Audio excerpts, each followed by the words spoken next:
Your book tag, which is one that I've seen circulating a good bit around on YouTube recently and is a really fun one. So I was delighted to be tagged by Kristina at Books, Knitting, etc. and I'll tag both her channel and the original creator down below. So let's go ahead with the questions. So the first question is, have you read any books published in the year you were born? So I went to Goodreads and I looked it up, and I haven't read many at all, I'm afraid to say. I did find one or two. So in the top 200 in Goodreads, the only book that I'd read was the Star Wars book, the Courtship of Princess Leia. I went through a phase of reading these books a while ago, and I know that this is kind of a controversial one among the Star Wars fandom, but I thought it was really fun, really entertaining. It's kind of like it says on the tin, I suppose, the Courtship of Princess Leia by Han. I was actually quite surprised I hadn't read more books that were published in this year, because I read a lot of series that were coming out at that time, like the Sharp series and the Aubrey Maturin series, but they all seemed to miss that year. However, further research, now it wasn't in the top 200, did lead me to this book.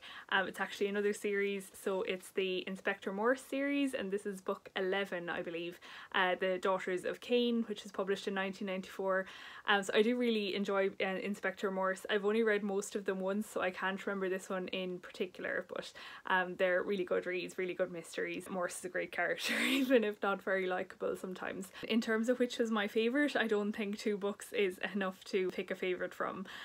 There are a good few books on that list I would like to read though, like The Memory Police by Yoko Ogawa is one that I've heard mentioned a lot on BookTube and I'm sure is very good, and also just one that had like an interesting title. It's called Gun with Occasional Music by Jonathan Lethem, so that just sounds really interesting. I think it seems to be like a dystopian, so it might be interesting to read that one. This other one, Catherine, called Birdy, really caught my eye for such an unusual cover in the top 200, and it seems to be a children's book that's set in like medieval times. The blurb made it sound like a really strange children's book, but I might read that one just out of curiosity. I believe it's not that long. So question 2 is, have you read any books published in the year you turned 18?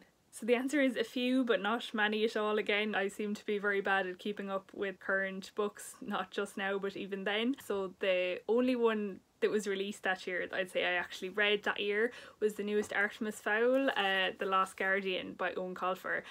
So I love the Artemis Fowl series, but I have to say I remember not liking this one quite as much. It was still good, and anybody that's not familiar with Artemis Fowl, so it's this children's book series set in Ireland. The main character is Artemis Fowl, who's kind of this criminal mastermind, and the big feature of these books, I suppose, is that there are fairies in them, but they're not like the usual type of fairies you'd think of. They're very technologically advanced. It's about Artemis's like interactions with them. I will say, if your only interaction with the Artemis Fowl universe has been with the movie that was released I think last year, please do not go by that. It's the worst adaptation I've ever seen of a book. It's like they only skim read the book about the characters' names and very basic plot were the same, but everything else is different. Would not recommend that movie. The other books I've read from 2012 would be Bring Up the Bodies by Hilary Mantel, which was released that year. Hard to believe, but it was that long ago, and that was excellent. I also read the wonderful Merivel, Man of His Time by Rose Tremain. I loved this book. It's about this physician in the French court in the 1700s.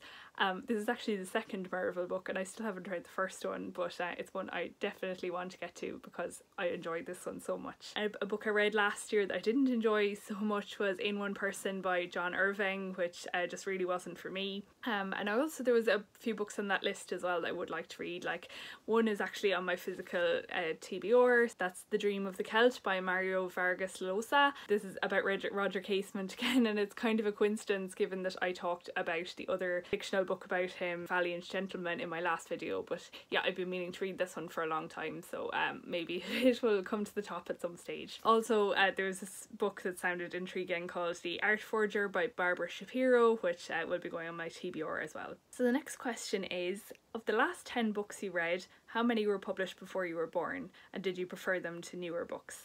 So the answer to this question is exactly half, which kind of surprised me, but then when you think back, I suppose that includes all classics, but also like 20th century classics or just like older backlist books. So the ones that I read were Circle of Friends by Maeve, which is absolutely amazing, and I'll be talking about in my March wrap up. Cornish Horrors, Tales from the Land's End, I talked about in my last wrap up, and that was short stories that were published between 1838 and 1912. Whose Body, the first Dorothy Sayers book, was published in 1923. Jamaica Inn is obviously a classic as well, published 1936, and Persuasion by Jane Austen, which was published in 1818. So in terms of whether I preferred them, it's kind of hard to say. Like, I mean, Persuasion is one of my favourite books of all time, and Circle of Friends is a new firm favourite, but I also read some great newer books, so I wouldn't be able to make a decision on that question, I'm afraid. Moving away from the books, question 4 is, what's your favourite movie from your birth year and why? So in truth, I wouldn't be a huge movie person, so I wouldn't have seen that many movies that were released, you know, before I was like a teenager, but I have seen a few, like the 1994 Little Women, which is good, and The Little Rascals, which is kind of a favourite from childhood, but the favourite overall I'd say would have to be The Santa Claus, which is that Christmas classic that was released in 1994. I did spot a film as well. This was a really good way of finding older things that I'd like to watch or read. The Madness of King George, and given that I'm really interested in that period of history, I'd definitely like to check that one out if I came across it. Question 5 is, what's your favourite movie from the year you turned 18 and why?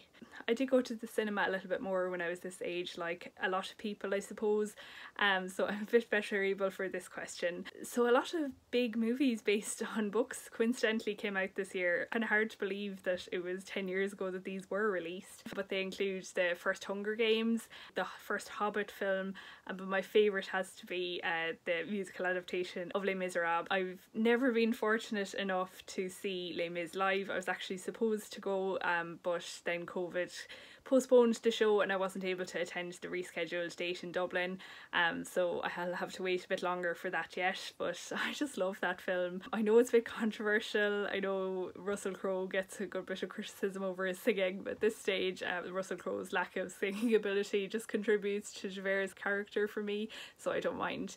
However, if I ever do get the opportunity to see it live, I'm definitely open to having my mind changed. So this was a short little video for today. I suppose all that's left now is to tag some people, and I'm going to tag Jem from Gemma Books, Dani from Dani's Book World, and Nat from On the Same Page. So yes, no pressure at all, but just if you think this might be an interesting tag, you're tagged. And yes, thanks for listening, thanks for watching, and I'll see you next Thursday for my next video.